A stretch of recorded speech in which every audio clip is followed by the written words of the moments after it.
join us. Yeah. Sure. Oh, there you go. We got one copy.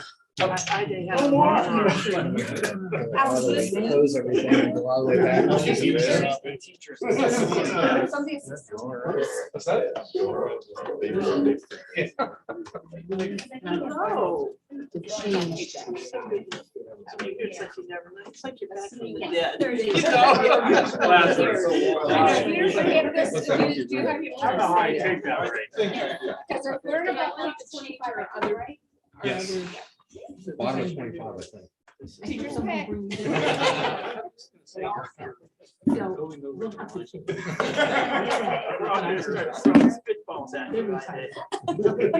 All right. Hey, Jim, can you hear us good? Yeah, loud and clear.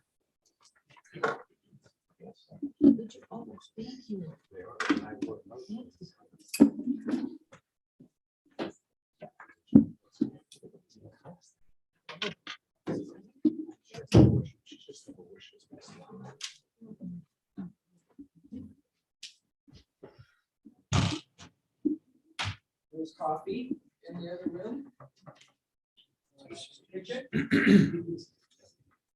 That's how you catch a tiger. Nobody missed it. What? This is how you catch a tiger. There's coffee. Oh. That's the truth. You don't have to stop talking quite yet. We'll go another. Oh, we minute or don't, two. have to stop talking.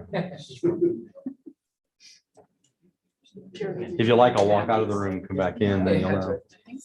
Rose and Ray. Look at that. Charity. Rose, Ray, Todd. My boys are over there. I was gonna say, do you have kids in the program? Well, no, not good. Good that you have kids that are. Yeah. So they're new faces too. Yes. And we left here about 2.5 years ago. We moved to Michigan. And it's so fun to see new faces. We're really. Last year.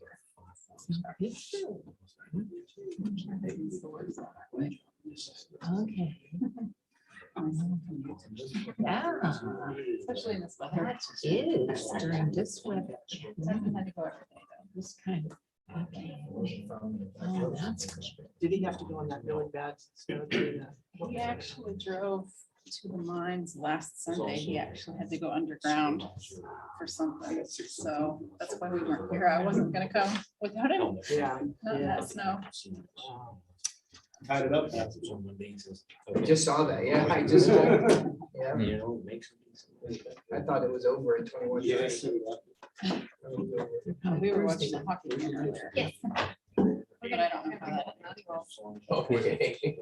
Penguins? Yeah, How are they it doing? was like, I thought it was like 4-4 at some point, but I We didn't have these catch new the end. games. I can't watch them And anymore. I one of them cut the is, satellite. Can you watch hockey? illustration. I can never get into it.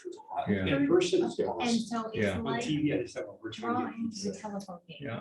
Yeah, yeah, I like watching it. I mean, especially if you know the players. Yeah, And you that's have cool. to draw something and you pass it. Otherwise, it can be a little bit slow. Oh, no, it's Almost like actually more soccer. fun It's almost like you gotta watch. for all Yeah, the rest of us. you gotta So watch what's you happening. have to try and guess what it is. Oh, TV on the And then you have to Yeah. redraw it.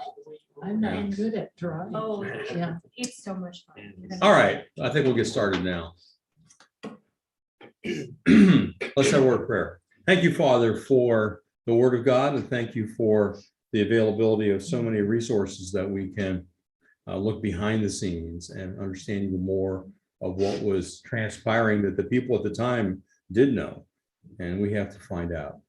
We thank you that there are people that are here tonight that are interested in understanding these things. I pray you would guide us as we do so, not only to understand historical events and the causes of them, but the real cause behind it all, and that's you, that you are the one who is in charge of history. And we thank you that we can trust in it, just like we talked about this morning. You are the omnipotent one. You do whatever you determine to do. And we thank you that we can trust in that. In Jesus' name, amen. We're going to back up a little bit just to get a bit of kind of a running start at this. We're here tonight mostly to look at the wise men. We'll talk in a little while about what you think about the wise men or what you know about them, and then we'll look into the reality, because oftentimes what we think we know is not the truth. But let's briefly review King Herod the Great. All right. Well, what do you remember about King Herod the Great? Excuse me, Bill, are we on a certain page here? Page 25. Page 25 in the outline. At the bottom. He was a really nice guy. Yeah, he was. You could be pals with him. All right. John, you're being facetious, so Maybe. tell us why. Well, because he killed children. No. Oh, yeah. He I killed his thought you were gonna wife, explain he why you're killed being his mother, I facetious. think, didn't he? Mother-in-law. Mother-in-law. Well, Yeah. there's ample reason there. But he did little things like that. He was really pure. Yeah, we'll go through a real quick list here of people Sons. among them were people he killed. Aristobulus the third, let me think, who was his brother-in-law, who had been appointed high priest when his wife Mariamne went over Herod's head and got the Romans involved. So remember, he invited him to a pool party and drowned him. His uncle Joseph, because he thought he had eyes for his wife Mariamne. Hyrcanus II, which was one of the Hasmoneans, the Maccabees, who had been high priest.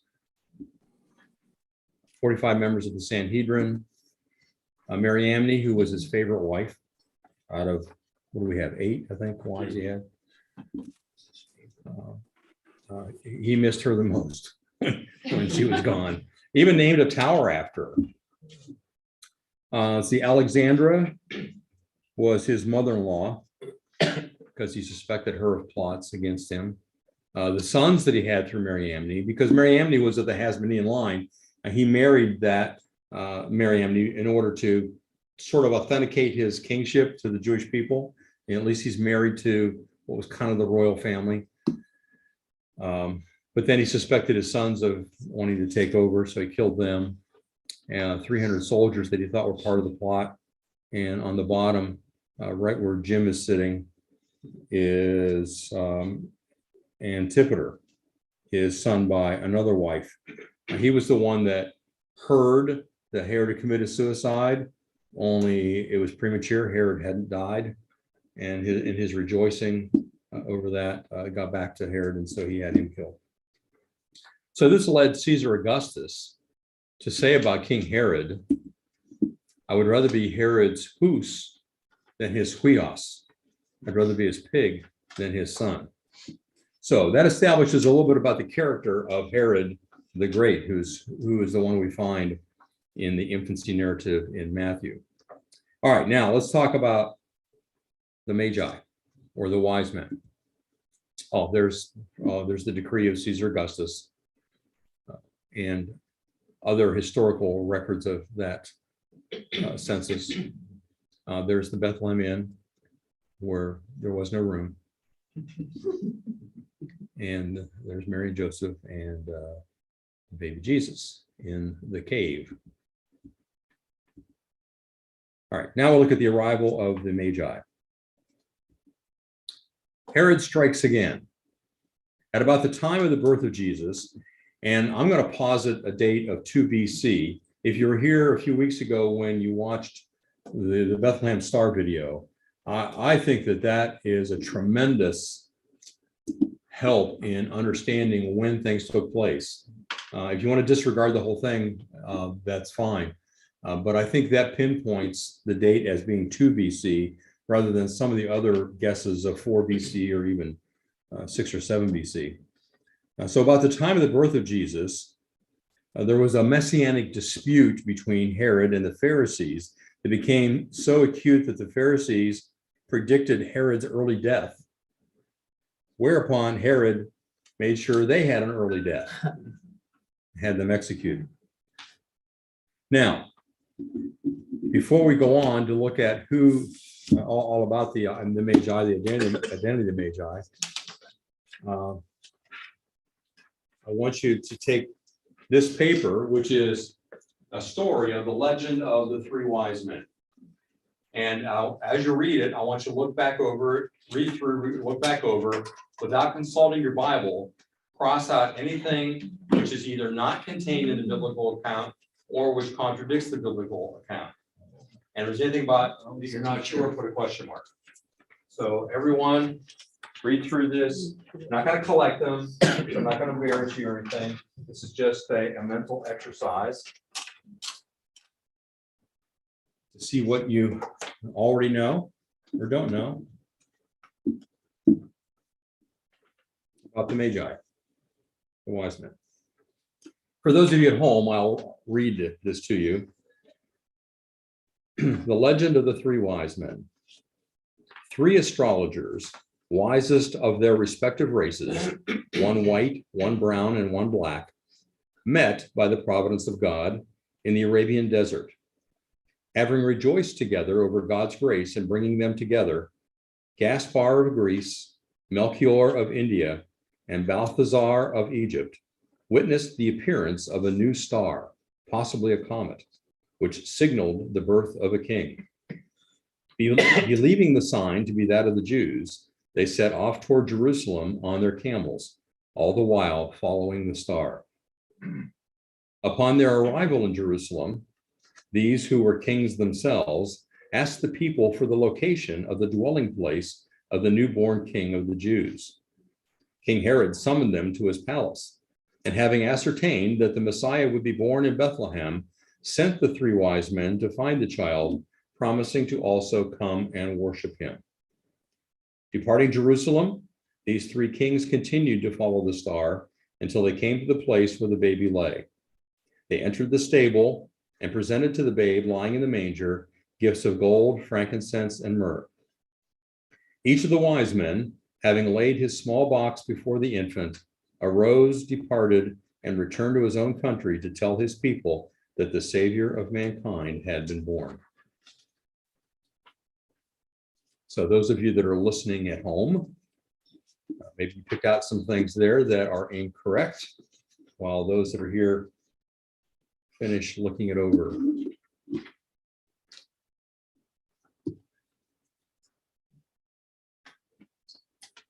If it all looks good to you, don't cross out anything. Well, there are some, don't go too far. Except for the gold, frankincense,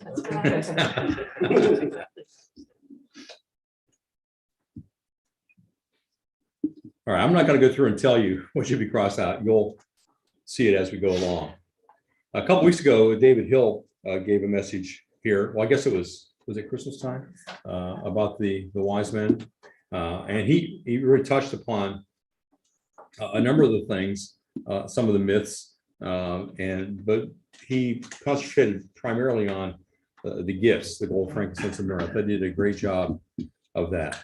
But tonight we're going to look more in depth at the identity of these Magi. So first of all, they are called wise men. That's accurate, but it's somewhat inadequate. The wise men were members of an Eastern priestly tribe. They were descendants of people originally associated with the Medes. Remember the Medes and the Persians, the Medo-Persian Empire, the ones that defeated the Babylonians. And so they were kind of like the Levites in Israel, the Medes. They had a priestly tribe there. In their religion, they reverenced fire as the principal element of worship and had an altar with a perpetual flame. Notice some similarities. They had another altar for blood sacrifice. The fire from the perpetual flame was used to burn the sacrifice, which was then eaten by both worshiper and Magian priest. See the similarity between the Levitical system? They carried small bundles of divining rods that they used in their ceremonies, kind of like the Urim and the Thummim of the high priest.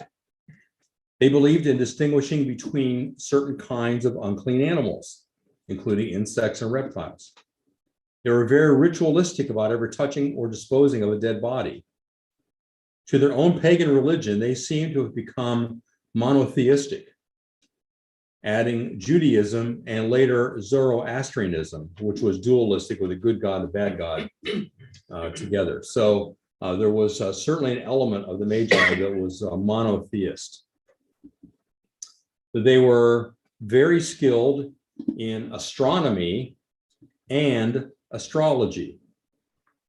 What's the difference between astronomy and astrology?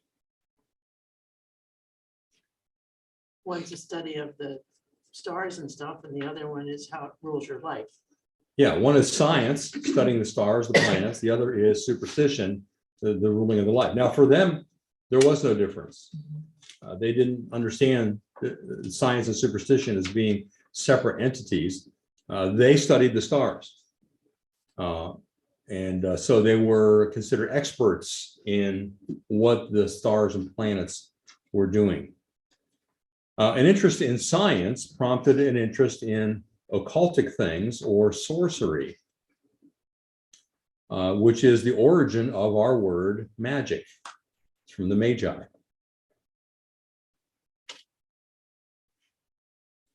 You notice that these are some drawings that have been found of Parthian, and we're going to locate them in a few minutes as coming from Parthia or Persia. These are drawings of some kings. Notice the one in the bottom right is a hat, crown-like with stars on it, and ear flaps. That is possibly what our Magi wore. And it's the origin of these kind of hats, hats with stars on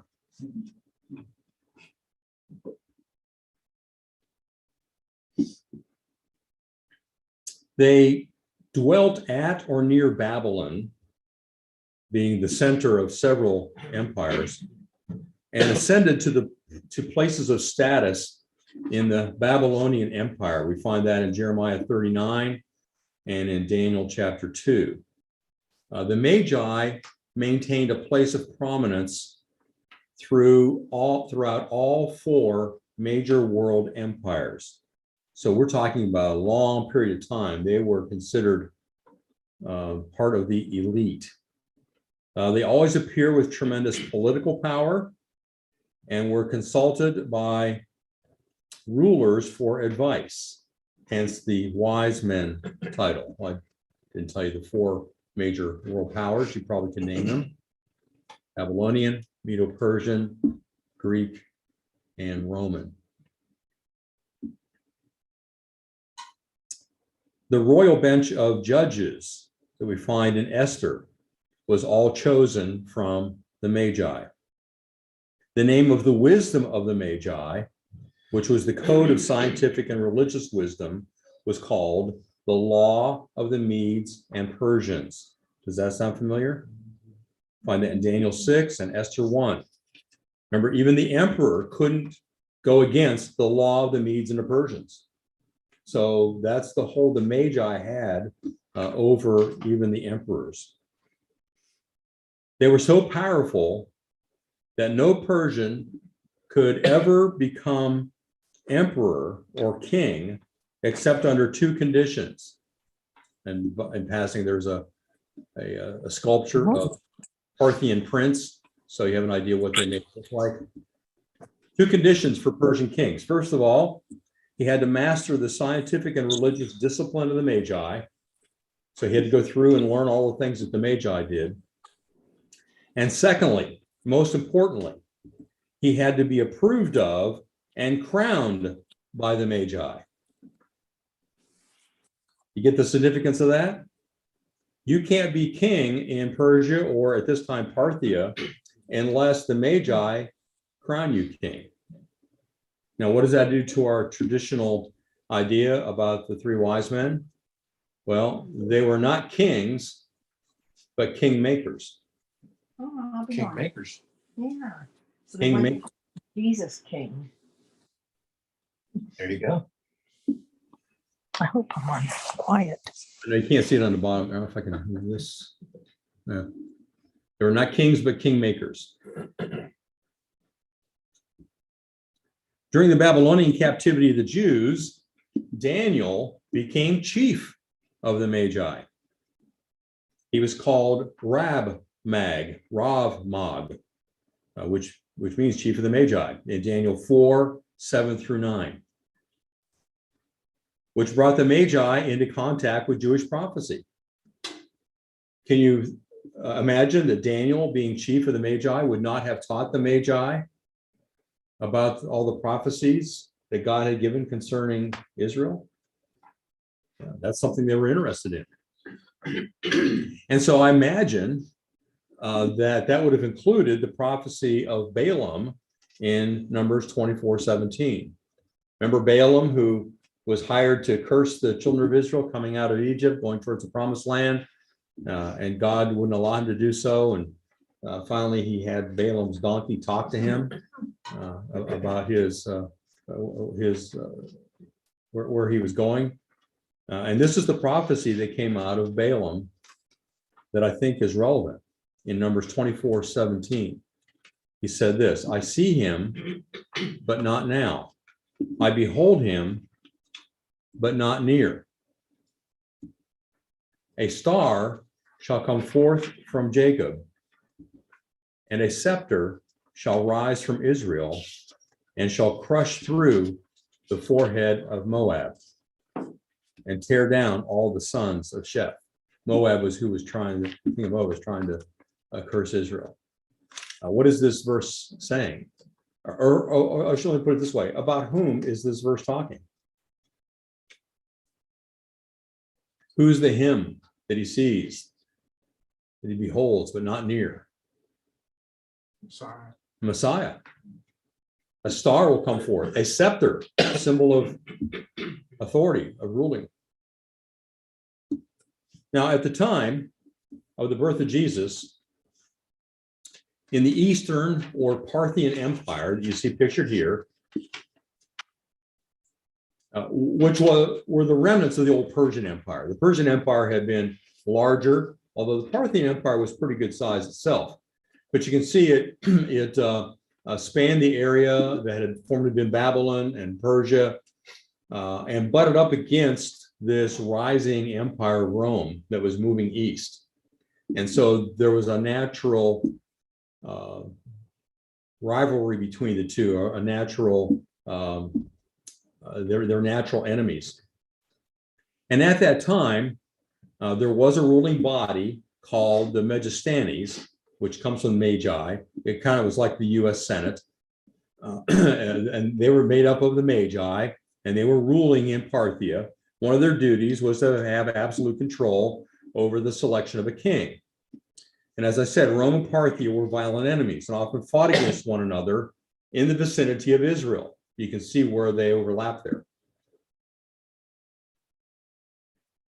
Now, these Parthians, if you remember, prior to this, we talked about the Hasmonean kings, princes, and remember the civil war that took place between John Hyrcanus and Antigonus, and the different. Then Rome stepped in, and all of that. I'm sure you don't remember the details, but Antigonus was the one who had been displaced by Rome, or with the help of Rome, and he escaped and got help from the Parthians to drive out his enemies, which at this time were Antipater, remember the father of Herod, and Phaziel, who had gained influence over what was going on in Israel.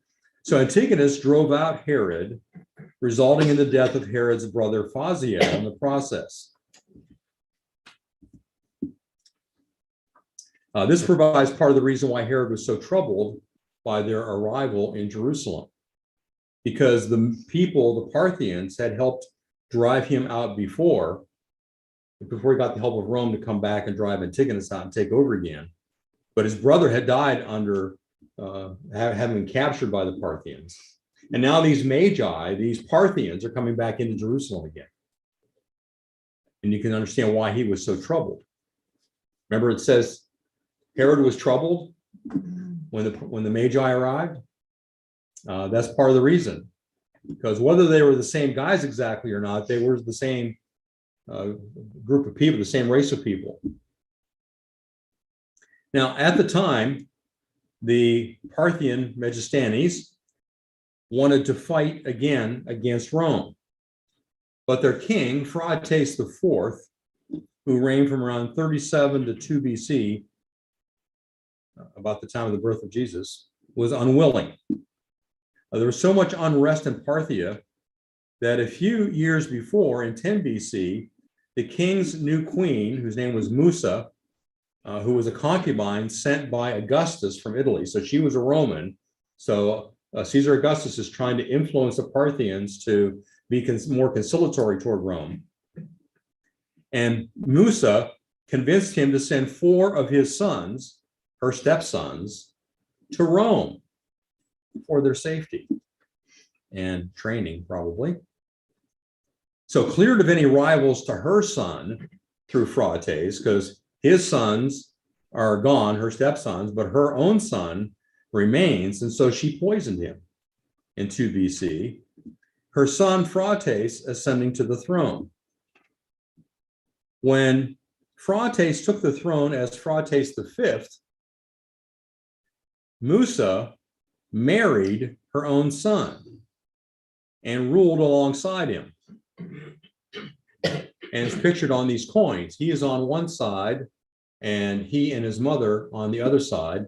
On the other coin, he is on one side and his mother on the other side. Mother/wife, I guess we should say, to be accurate. The Parthian nobility, disapproving of both the incestuous relationship and the notion of a king with non-Parthian blood, forced the pair into exile in Roman territory. So at the time of Christ's birth, it's possible that the Magi were thinking of or had already deposed Phraates V and were looking for a new king, a king of the Eastern Empire who could lead them against Rome. There was expectation throughout the Mediterranean world of a world leader arising on the scene. So they were looking for a king, and they were kingmakers. Now, when the Magi arrived in Jerusalem in full pomp and force on camels? No, sorry, not camels. Parthia, if you know anything about the area of Medo-Persia or Parthia, is a mountainous area. Camels don't do well on mountains. They're designed for the desert areas. So they did not ride camels. And not many people did. They were mostly for transporting freight. The Arabs rode them some, but the Parthians did not. What is Parthia or Persia known for? What mode of transportation? Yep, exactly. What did the Parthians ride? These are actual drawings of Parthians on horseback and in battle. There's a ceramic plaque of a mounted archer. You know, we've all heard of the Persian stallions.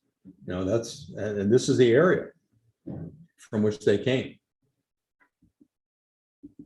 This top relief is Emperor Valerian and one of his allies kneeling before Sapphira I, who was Parthian, on a magnificent Parthian stallion.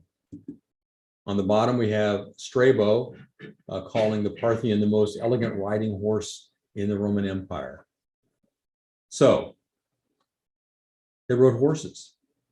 They came on horseback with their conical hats made of felt with long side flaps extending to the chin. And when they arrived, Herod knew what was going on. You look at verse 3 of Matthew 2. It is probable that they arrived, not just 3 of them. Where do we get that? Because there are 3 gifts. Like, you know, they couldn't go together. Hey, you know, hey, let's get together and we'll get gold. You know, you guys get some frankincense. Who knows? There could have been 1,000 of them. They're not going to, these important people are not going to go without a military entourage. And they enter Jerusalem with possibly 1,000 of the Persian mounted army. Quite a different picture than most of our Christmas cards. Here's some paintings that have been done of the Parthian riders. I found one painting, and I can't even find out who did it. Presumably in the Middle Ages, who actually showed the Magi arriving on horseback. He either understood something that other painters did not, or preceded them before they got the idea of camels. Now, to top it all off, there's possibly 1,000, at least hundreds of Parthians coming on horseback in all of their glory. And at the time, Herod's army was out of town. His army was up in Syria, helping Rome put down an insurrection. So now you know why he didn't fight and tried to act like he was on their side. Well, for a little levity here are the top 10 things overheard on the wise men's journey to Bethlehem. Number 10. Man, I'm starting to get a head rush from this frankincense. Some of you who were in Sunday school a few weeks ago understand that. We had some frankincense burning. Number 9. You guys ever eat camel meat? I hear it tastes like goat. Number 8. If you think this road is rough, you ought to take the road to Galilee sometime. Number 7. You know, I used to go to school with a girl named Bethlehem. Number 6. If they can send a man to Damascus, why can't they make a saddle that doesn't chafe? Number 5. What kind of name is Balthazar anyway? Phoenician? That was one of the traditional names of the wise men. Number 4, I hope we get to an oasis soon. My butt's starting to go numb. Number 3, hey, do either of you guys know why myrrh is spelled with a Y instead of a U? And I'm not sure. Let me see the last 2 here. Can I move this? I don't see a way to move that. Okay. It's not a touch screen though. Oh, I have to do it here. Factually, all right. I'll let you do it. Then we'll read the last 2. Mhm. Not that this is really important, but okay, whose camel just spit? And number 1, all this staring at a star while riding a camel is making me woozy. All right, so those are the top 10 things overheard on the journey. All right, real important side trip there. If you open your Bibles to Matthew chapter 2, you can follow along with some of the things that are said there. Or do I have it printed out for you? I think I do, don't I? On the divided column? All right, it's already printed there, so you don't need to, unless you want to take notes in your Bible, which I highly recommend at all times. So, verse 1, we see now after Jesus was born in Bethlehem of Judea. So what do we see about this? Well, first of all, it assumes the fact of the nativity. The time is certain when, let's go to verse 2. Where is he who has been born King of the Jews? For we saw his star in the east, or his star rising, and have come to worship him. So he was born King of the Jews. What is the significance of this statement about the one for whom the Magi were looking? Why is it significant that they come into Jerusalem saying, we're looking for the one who has been born King of the Jews? In relationship to the circumstances at the time.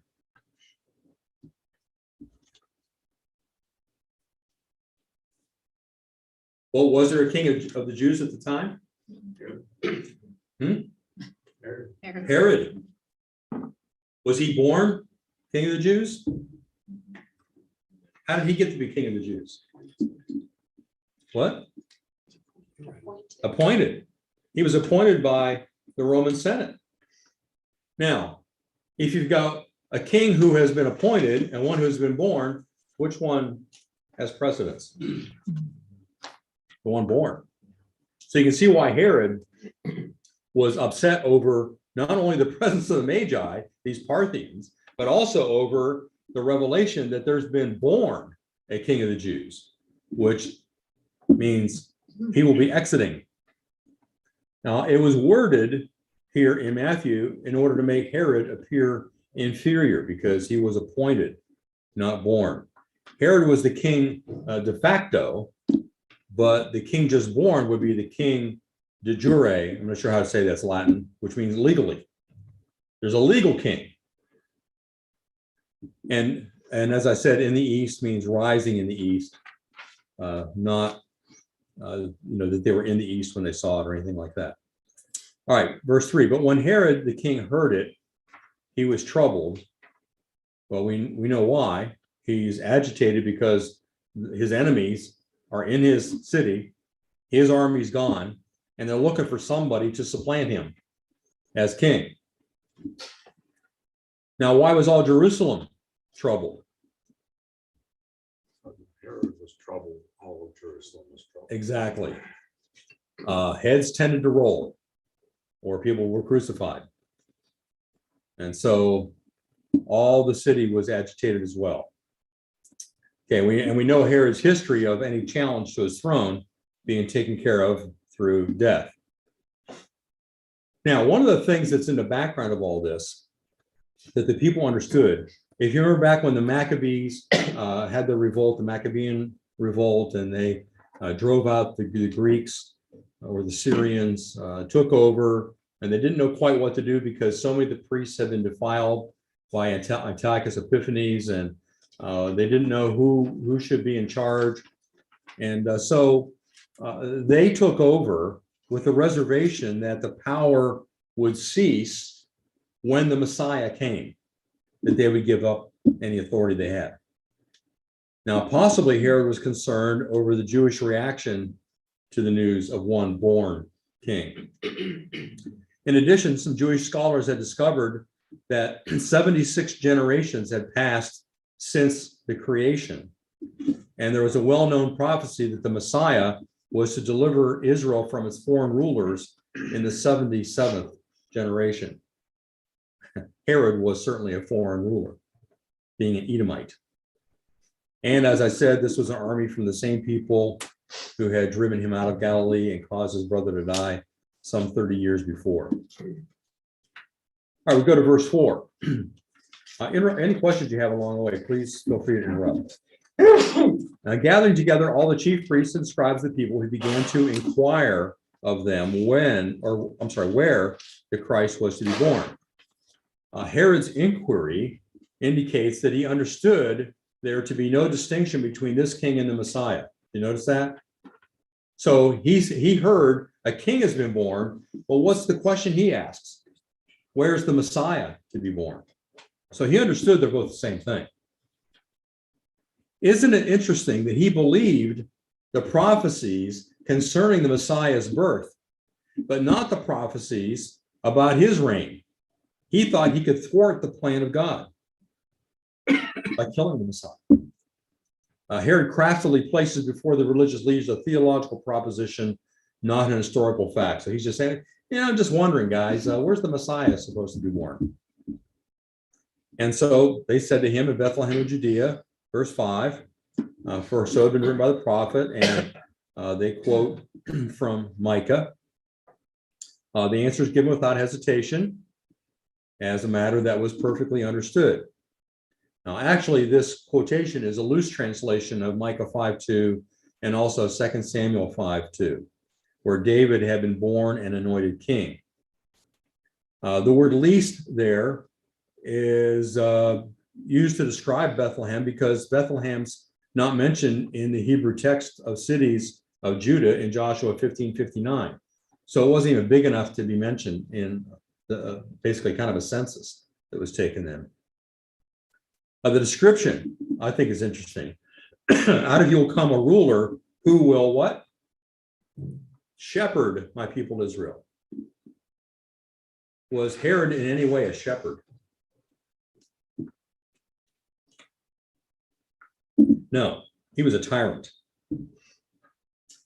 The marked contrast to that which characterized the rule of Herod is clear to the most unobserving. Verse 7, then Herod secretly called the Magi and ascertained from them the time the star appeared.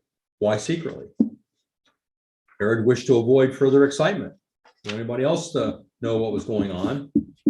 Yeah, the Parthians placing on the throne Antigonus had happened before, not that many years before. The popular Hasmonean family, and he doesn't want to get things excited again. And no, he wants to know from them the time the star appeared. In other words, how long has it been since he's been born? He wants to know. Now you watched a video a couple of weeks ago about the star. Let me run through some of the ideas that have been posited over the years concerning the identity of the star. First of all, some have said it was a meteor. Well, meteors shoot across the sky, but they're not there very long. They displace suddenly for a few moments, they burn up in the atmosphere. And how could they form an association with a king being born with a meteor flying through the air? And it's just not very likely. Many have said, well, maybe it was a comet. Well, the closest comets to the birth of Christ, and we know this because Chinese astronomers were diligent about recording all this stuff. The closest comets were in 17 BC and AD 66. Neither one close to when Christ was born. Halley's Comet did come in 12 BC, but still not close enough. Some have just suggested a nova, an exploding star. A nova appears suddenly at a point in time, endures over time, rises in the east like other stars, and can be spectacular. However, none appears in ancient records for this time period. A number of years ago, I came up with the idea that maybe this was simply the Shekinah glory, that the angels appearing in the sky above the shepherds in Bethlehem would have been such a bright light that hundreds of miles away, they might have seen that light in the sky. But there are problems with that as well. We have the Magi seeing the star upon leaving Jerusalem after not having seen it for a while. And it could be that God just, made a light appear and guided them. But I think if you saw the video, you will recognize that there are some natural things that occurred that fit very well what is described for us here. So the other suggestion is a conjunction of Saturn and Jupiter. Conjunction of these planets would be very bright. But I think that whatever happened in the sky, as Rick Larson in the Star of Bethlehem points out, had to indicate birth, had to indicate kingship. It had to indicate something about the Jews. It must rise in the east like most other stars. It appeared at an exact time. Herod didn't know when it appeared. It endured over a considerable period of time. It went ahead of them as they traveled from Jerusalem to Bethlehem, not from Persia to Jerusalem. We have all, that myth too, that they followed the star all the way. No, doesn't say that at all. When they exited Jerusalem, it says, behold, our old friend the star is back. It hadn't been there. And the star stopped over the house in Bethlehem.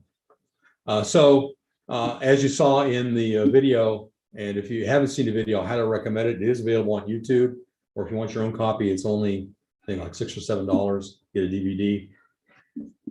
And I'm not going to go through all the details here, but there was a conjunction of Jupiter, the king planet, and Venus initially, and then Jupiter and the king star, Regula, in Leo the lion, which is symbol of the tribe of Judah, and of king. And so you got king planet, king star, king constellation, all these coming together, and remarkable how that occurred. And I think one of the things that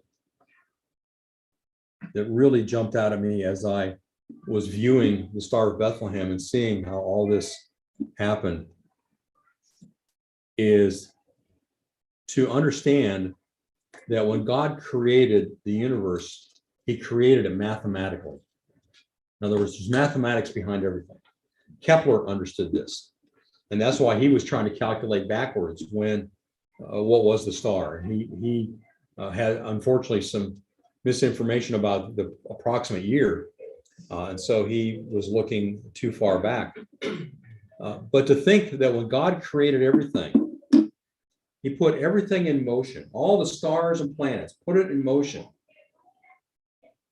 And in such a mathematical design that at a particular point in time, thousands and thousands of years later, that planet and this star would come into conjunction in that constellation, and all the things that Rick Larson points out in his video.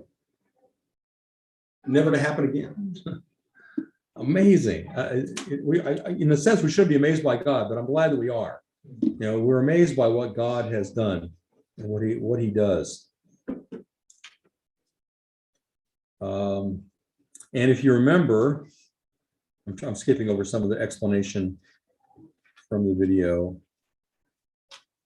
Well, as the Magi come to Jerusalem,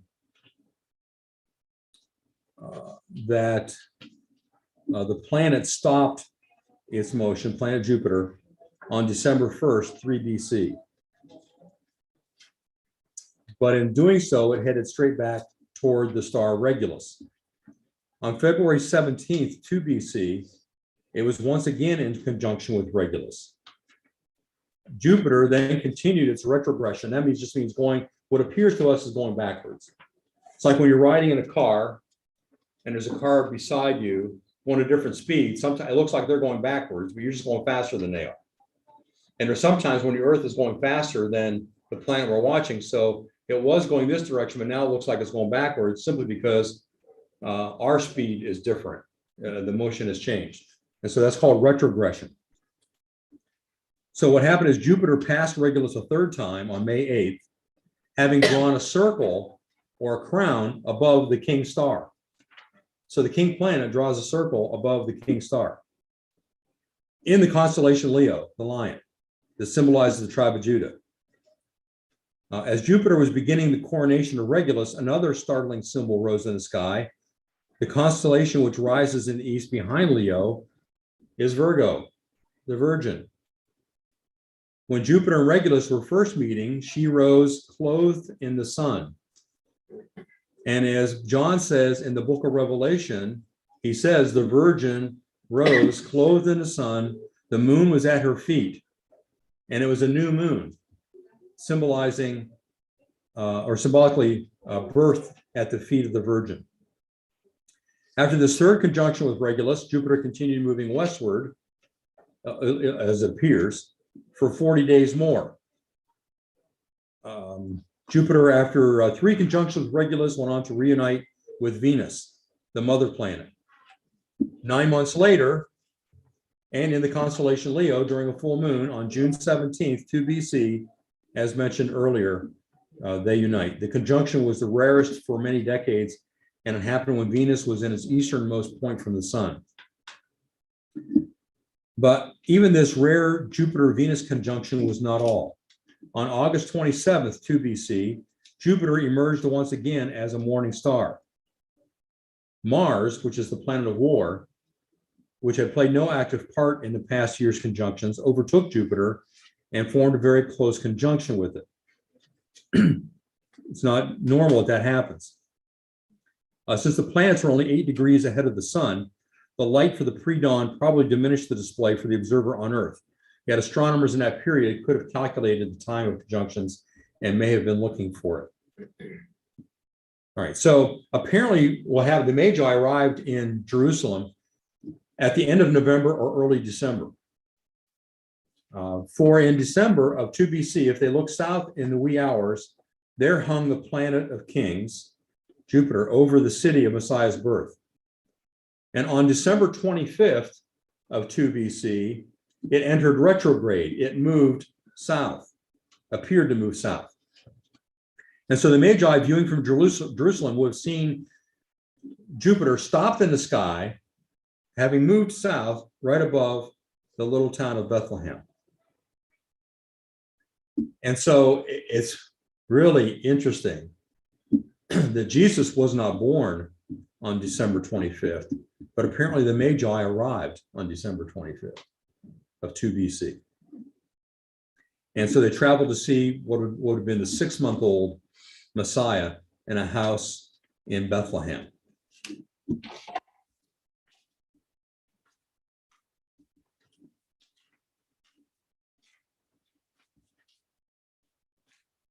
Suetonius, the author who wrote about the emperors of Rome, and Tacitus, who wrote history, both Roman historians who lived in the 1st century, said there had long been a belief throughout the East that near the 1st century, a king would be born of the Jews who was destined to rule the world.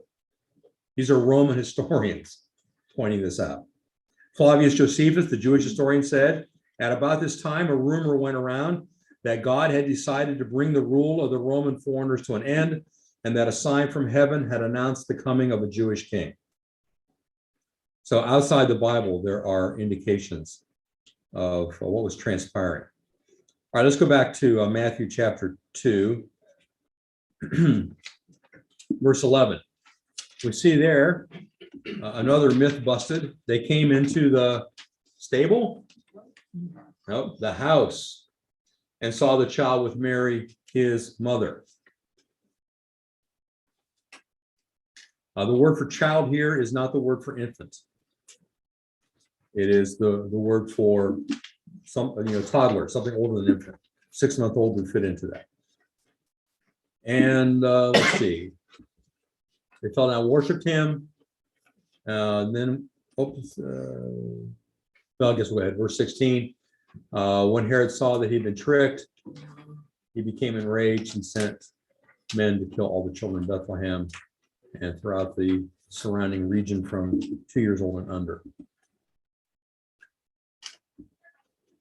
Now we see that they brought gifts, and we mentioned before, I think that the idea of 3 Magi comes from the fact that there were 3 gifts. But probably all we know for certain is it's plurality, because it says they. So it could have just been 2, but I rather suspect it was much more than that. At least hundreds, if not more. So it says they brought gifts. Does the word here, let's see, verse 11, says they opened their treasures, presented him gifts of gold and frankincense and myrrh. Is there anything there that indicates the size of the gifts?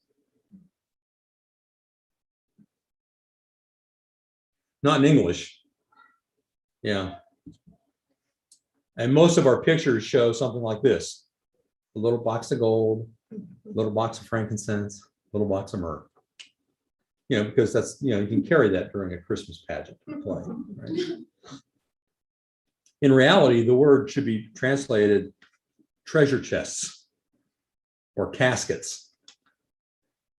They opened their treasure boxes and gave him gifts of gold, frankincense, and myrrh. A little bit different understanding. You can't see what it says on the bottom. Not gonna. It's a cartoon. It's funny, but we don't need to look at it.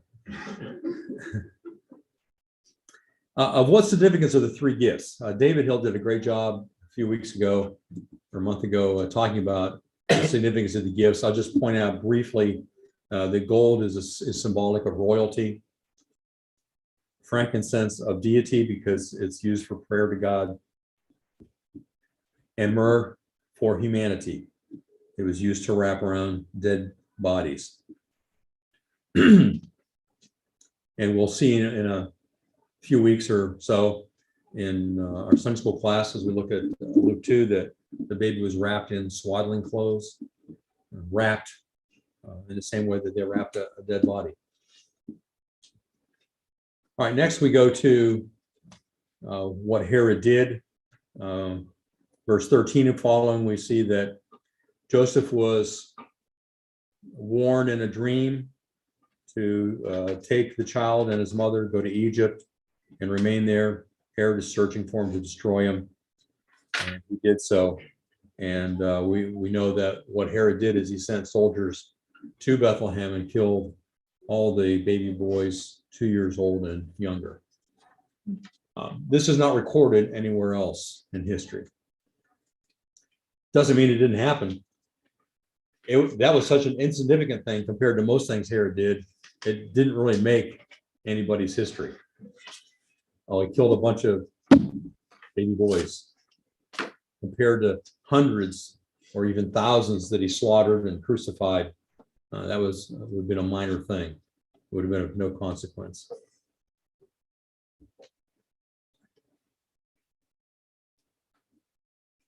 So what were the wise men doing? They were looking for the Jewish Messiah, to recognize him as the coming one, possibly as one who would rule the world, defeating the Roman Empire. They were kingmakers looking to crown him king. And I think because of Daniel understood much of who this Messiah was, and maybe even that he was deity.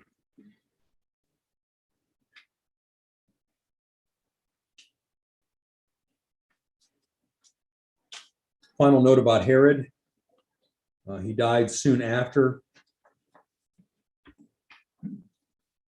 Joseph Klausner in his book stated, he stole to the throne like a fox, ruled like a tiger, and died like a dog.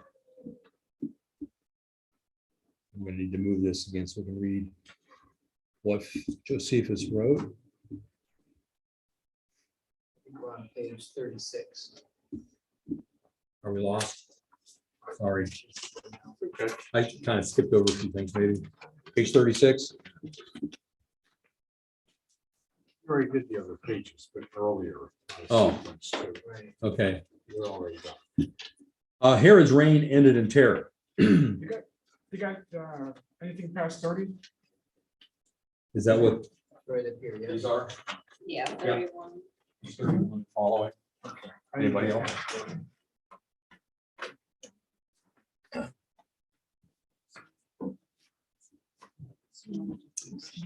Herod's reign ended in terror. The monastery of Qumran, if you remember, that's where the Dead Sea Scrolls were found, which was a home of the Essenes, suffered a violent and deliberate destruction by fire in 8 BC, for which Herod may have been responsible. When Herod had fallen ill, two popular teachers, Judas and Matthias, had incited their pupils to remove the golden eagle, the Roman eagle, from the entrance to the temple that Herod had placed there. After all, according to the 10 Commandments, it was a sin to make idols. The teachers and their pupils, under the order of Herod, were burned alive on March 13th, 4 BC. In addition, just to show you what kind of guy he was, he had no doubts before, he gave instructions to his sister and brother-in-law to round up the leaders of Israel into the stadium of Jericho, and when he died, to kill them all. He desired that at his death there would be mourning, not rejoicing. Fortunately, they did not carry that out. But Herod knew what the people thought of it. Now, many modern scholars believe that Herod died on March 13th, 4 BC, based on the report of Flavius Josephus. But modern scholarship has deepened our understanding of Josephus's manuscripts. There was an error in the copying of Josephus, which then crept into all the other copies.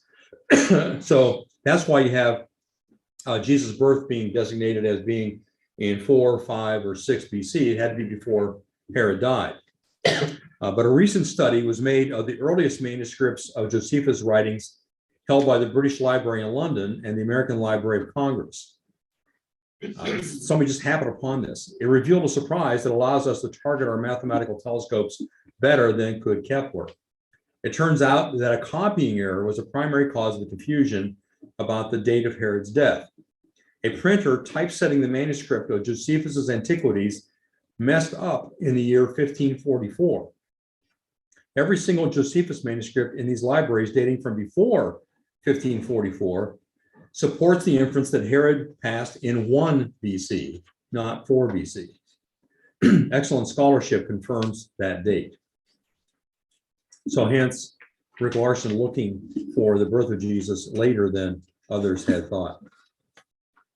According to research, before his death, he experienced an array of symptoms: intense itching, painful intestinal problems, breathlessness, fever, tumors in the feet, constant fevers, convulsions, and finally, gangrene of the genitalia. He died an excruciating death, brought on by kidney disease and finished off by gangrene. As Joseph Klausner stated, he stole to the throne like a fox, ruled like a tiger, and died like a dog. Flavius Josephus wrote, "He was no king, but the most cruel tyrant who ever ascended the throne. He murdered a vast number of people, and the lot of those he left alive was so miserable that the dead might count themselves fortunate." Remember, Josephus lived, at this time, just after, he was an adult just after Herod. He not only tortured his subjects singly, but ill-treated whole communities. In order to beautify foreign cities, he robbed his own and made gifts to foreign nations, which were paid for with Jewish blood. The result was that instead of their former prosperity and time-honored customs, the people fell victim to utter poverty and demoralization.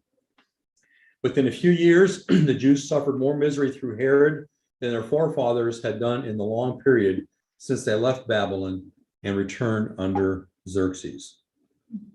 In 36 years of Herod ruling, hardly a day passed without someone being sentenced to death.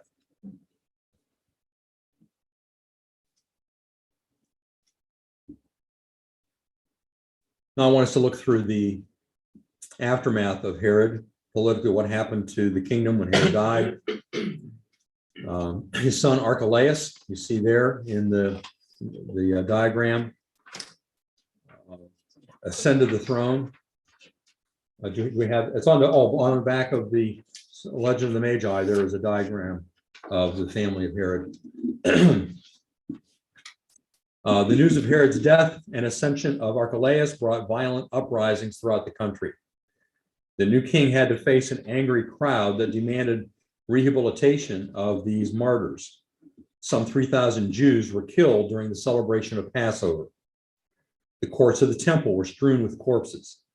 For a moment, all seemed quiet, and Archelaus traveled to Rome to have himself crowned by the Emperor Augustus. So Archelaus is just like Daddy. And remember what happened when Joseph was told that Herod had died? You can go back now. And Joseph was planning to take Jesus to live where? What was the plan? Back to Bethlehem. They had been living there. It's close to Jerusalem. Wouldn't you want the king to grow up, at least in the shadow of the capital, Jerusalem? But when he heard that Archelaus ruled instead of his father Herod, Joseph decided to go back to the real home in Nazareth, out of the reach of Archelaus, because he's just as bad as his dad. Well, the will of Herod had to be approved by the Emperor Augustus. Following the death of their father, Herod's sons, Archelaus and Herod Antipas, went to Rome for authorization and to ask for additional lands. A delegation of 50 elders from Judea and Jerusalem also went to Rome to request that Emperor Augustus would appoint someone else to govern them as a Roman protectorate. Over 8,000 Roman Jews joined this delegation. As a security measure in the aftermath of Herod's death, a Roman legion was dispatched to Jerusalem. And then the Roman Sabinus, agent of the imperial treasury, arrived, living in Herod's palace and auditing the taxes and tribute of Judea. Still upset over Herod's assassination of the rabbis and their students, and incensed over the presence of Roman troops in the holy city, Jews rioted in Jerusalem on Pentecost. Stones were thrown at the Roman troops, whereupon they set fire to the covered passages, then rushed into the temple and pillaged all they could lay their hands on. Sabinus himself relieved the temple treasury of 400 talents, at which time he had to retreat precipitately to the palace and shut himself in.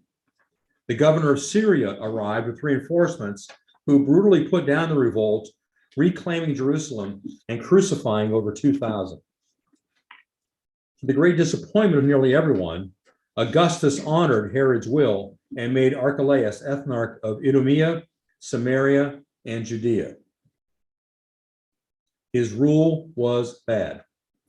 He hunted down the delegation that had gone to Rome and executed them and their families, confiscating their property. Jesus made this event the basis of a story he told in Luke 19, 11 to 27, about a king who went away to get a kingdom, and there were those that opposed him. I don't remember that. Read it in Luke 19. In AD 6, another delegation of Judeans risked their lives and went to Rome to accuse Archelaus of breaking the emperor's command to govern peacefully. His brothers were also against him.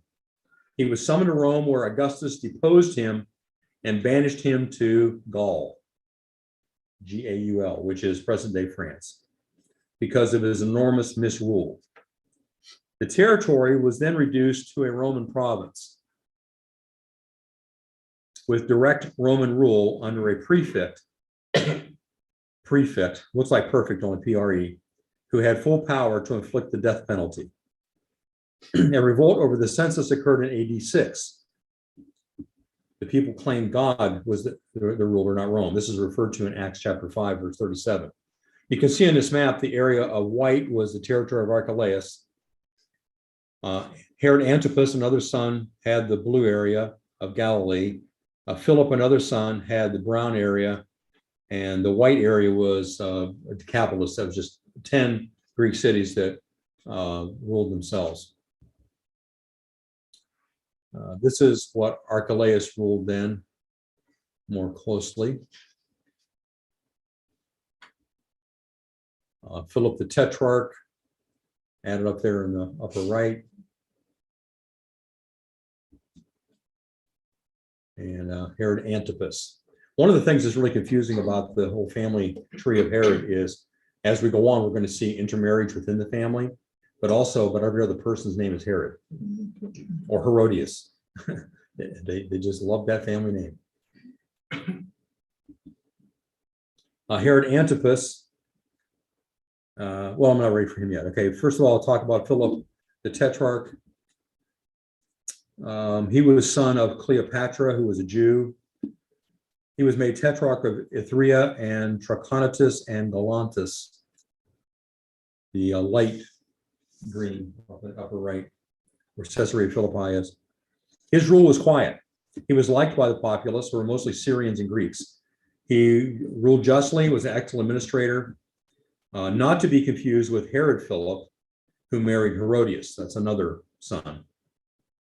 This Philip married his niece Salome, daughter of Herodias. You may remember her of the dance. He was not involved in family struggles. He built Caesarea Philippi and Bethsaida. Christ came into his territory for the feedings of the 5,000 and 4,000. On the western side of the Sea of Galilee, you see where Tiberias is, on the opposite side of that. He died without offspring in AD 34 after 37 peaceful years, one of the few Herods that had peace. His territory was given to Syria until AD 37, when it was given to Agrippa I, another in the Herod line. All right, then Herod Antipas. He was the son of Malchus and Herod the Great. He was made Tetrarch of Galilee and Perea, where he brought peace and prosperity for more than 40 years. He tried to avoid conflict and was conciliatory toward his Jewish subjects, even refusing to make coins with images on them. Like his father, Antipas was a builder. Just 3 miles from Nazareth, he built the magnificent city of Sepphoris. How you pronounce that? I shouldn't have put it as a blank. Sepphoris, which functioned as his capital. Some speculate that Jesus and his father worked on it because it's close by. His greatest project was the city of Tiberias, Tiberias, on the shore of the Sea of Galilee. You can see it there. He had the best of everything, including hot springs, a stadium, hot baths, and a great palace. Antipas had married the daughter of the Nabatean king Aretas. But during a visit to his brother Herod Philip, he fell in love with Herodias, Philip's wife, and both of their niece. Now, if you can see on your chart there, you find Herodias was married to Herod Philip and then also to Herod Antipas. And you can see that she is their niece. Antipas divorced his wife and married his brother's wife, Herodias. This, of course, violated the law of Leviticus 18:16. In addition, King Aretas was not too happy about his daughter being divorced, and so he declared war on his unfaithful son-in-law. Antipas was defeated, but Emperor Caligula sent an army to rescue him. Both John the Baptist and Jesus ministered in both areas ruled by Antipas, the Baptist mainly in Perea. Jesus called him that fox. Now, for us, if someone is foxy, that has usually positive connotations, I suppose, or if you're a fox, you're sly, you're crafty. But in that culture, it meant you're a wimp. So basically, Jesus is kind of calling him out, calls him a wimp. Antipas is the one who executed John the Baptist. Remember, after the dance of Salome, his stepdaughter. Jesus was tried before him in Jerusalem. Remember, where he was mocked and abused. Throughout most of his life, Antipas had the support of Emperor Tiberius, but when the emperor died, Antipas's rival Herod Agrippa, his nephew, accused him of plotting against Rome. Antipas was banished by the new emperor Caligula, who took his property to Gaul in AD 39. This is Jesus appearing before Antipas.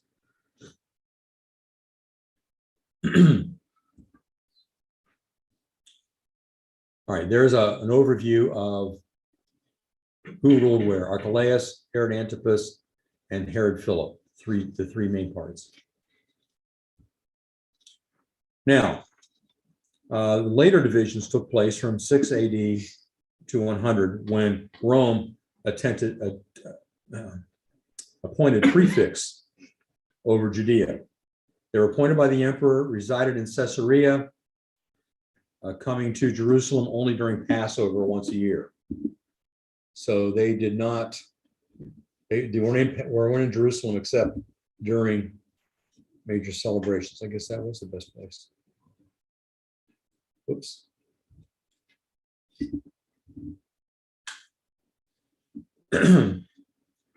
First of all, the titles that were used for these rulers: prefect, which is a military title, the proper title for Judea until AD 41. The next title, for basically the same position, procurator, which is a financial officer or advisor. And then thirdly, governor, which is a more general term. The New Testament uses this exclusively for Judea, not other places. So those that were appointed by the emperor to rule over this area that Archelaus had these three titles. And that's why the Romans are directly in control when Jesus is an adult. Coponius says that in AD 6, there was a revolt over a census when the people claimed God as a ruler, not Rome. This event was referred to by Gamaliel before the Sanhedrin in Acts 5:37, when he says, "After this man, Judas of Galilee, rose up in the days of the census and drew away some people after him. He too perished, and all those who followed him were scattered." So he's saying it's best to leave Jesus' followers alone. If it's not of God, it'll peter out, just like that one did.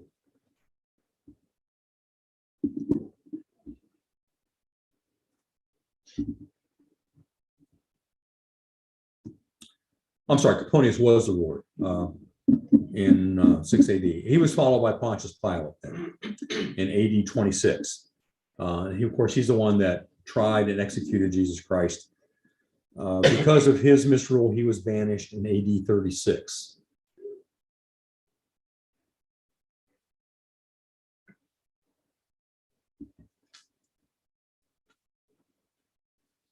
Herod Agrippa I was the grandson of Herod the Great, if you look on your chart, and Mariamne through their son Aristobulus. When Tiberius died, Caligula became emperor in AD 37 and gave Agrippa the territory of Philip the Tetrarch. So that would be up in the upper right-hand corner. And gave him the title king. On his way home, Agrippa traveled through the territory of Antipas. Kind of showed off a little bit that he had gone to Rome and gotten a king title, which was better than Antipas. So Antipas and Herodias, his wife / niece, went to Rome to get a royal title too. Instead, his territory was taken and given to Agrippa, making him king of Judea and Samaria. Antipas was then exiled. Now, Agrippa happened to be in Rome when Caligula was murdered and helped Claudius into power. For his helpfulness, Agrippa was rewarded with continued support. For a short time, Agrippa's territory was nearly equal to that of Herod the Great, his grandfather. Agrippa was a persecutor of Christians. He's the one that killed the apostle James, but remember, he lost Peter, as Peter was rescued by an angel. But proving he was a full-blooded Herod, Agrippa had the guards of Peter executed. Agrippa went to Caesarea to celebrate a festival in honor of the emperor Claudius in AD 44. This is recorded in Acts 12. Receiving adulation of the admiring crowds for his great speech, Agrippa was struck down, being eaten up by worms. He died at the age of 54 in AD 44. And to finish up the Herods, Herod Agrippa II, find him there on your chart, your family chart. He was born in AD 27, was educated in Rome, was only 17 when his father died. The advisors of Claudius advised against making him king at such a young age.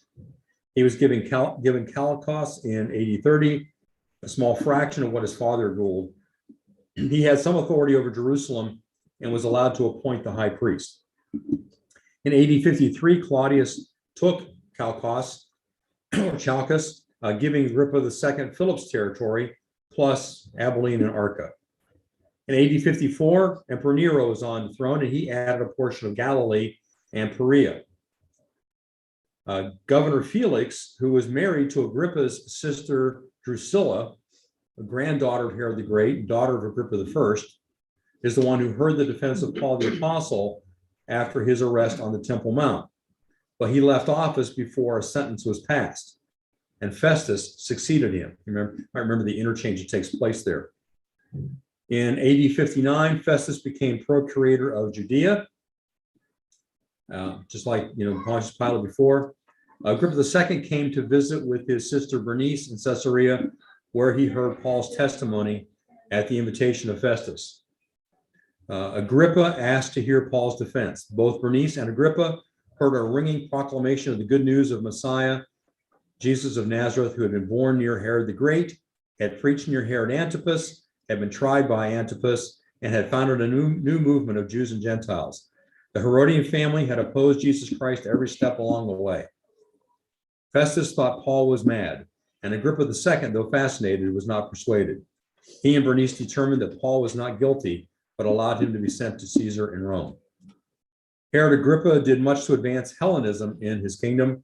In the war of AD 66 to 70, Agrippa II sided with the Romans, even being wounded in the battle for Gamla, and joined Titus in Rome in his triumphal entry, celebrating his victory over Agrippa II's own people. He was rewarded for his loyalty. He died around AD 100, childless. All right, that takes us through the wise men and the Herodian family. We'll look at the summary next time, and which is not next week, right? Right. So in 2 weeks, we'll come back and summarize the preparation for the coming of the Messiah, and then begin looking more specifically at Jesus and what's going on among the Jewish people as Jesus comes to them. Any comments or questions?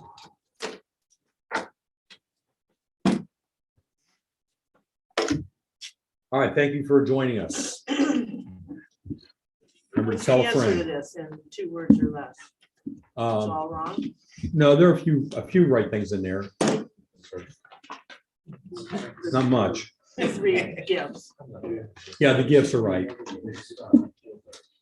They did see a star, but they didn't follow it until they got to Jerusalem. They were not kings. They're not kings. They didn't ride camels. They weren't named. And They weren't from 3 different and they areas, didn't go to a stable. right? But all of that is taken from Christmas songs or Christmas cards or Christmas tradition. You're welcome. Thanks, Bill. You're welcome.